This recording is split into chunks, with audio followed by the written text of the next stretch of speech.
मुंबई विद्यापीठाकडून पदवी प्रवेशाची प्रक्रिया 14 जून पासून सुरू झाली। प्रवेश प्रक्रियेसाठी करावी लागणारी ऑनलाईन नोंदणी आणि प्रवेश अर्ज यासाठी विद्यापीठाची वेबसाईट कामच करत नसल्याची तक्रार विद्यार्थी करतायत।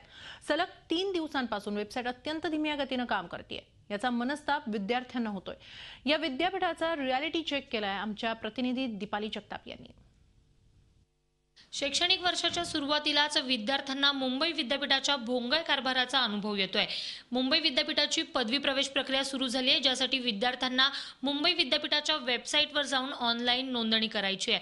पण सलग आज तिसऱ्या दिवशीही मुंबई विद्यापीठाची वेबसाईट जी आहे ती क्रॅश होतेय। अत्यंत धीम्या गतीने मुंबई विद्यापीठाची ही वेबसाईट सुरू असून विद्यार्थ्यांचा अक्षरशः संपूर्ण जो दिवस आहे तो सायबर कॅफेमध्ये जातोय आणि विद्यार्थ्यांना नाहक त्रास यातून सहन करावा लागतोय। शिवाय अधिकचे पैसे देखील विद्यार्थ्यांना मोजावे लागतात। आपण बघू शकतो की अत्यंत धीम्या गतीने www.mu.ac.in ही विद्यापीठाची जी वेबसाईट आहे ती सुरू आहे। त्यामुळे विद्यार्थ्यांमध्ये विद्यापीठाच्या या कारभाराबाबत संताप व्यक्त केला जातोय। यंदा पहिल्यांदाच टेंडर प्रक्रियेने विद्यापीठाने नवीन कंत्राट दिलेलं आहे, त्यामुळे एकूण या टेंडर प्रक्रियेवर देखील प्रश्नचिन्ह उपस्थित केलं जात आहे। शिवाय विद्यापीठाचा हा जो कारभार आहे तो पारदर्शी पद्धतीने झालाय का यावर देखील आता प्रश्नचिन्ह उपस्थित केलं जात आहे।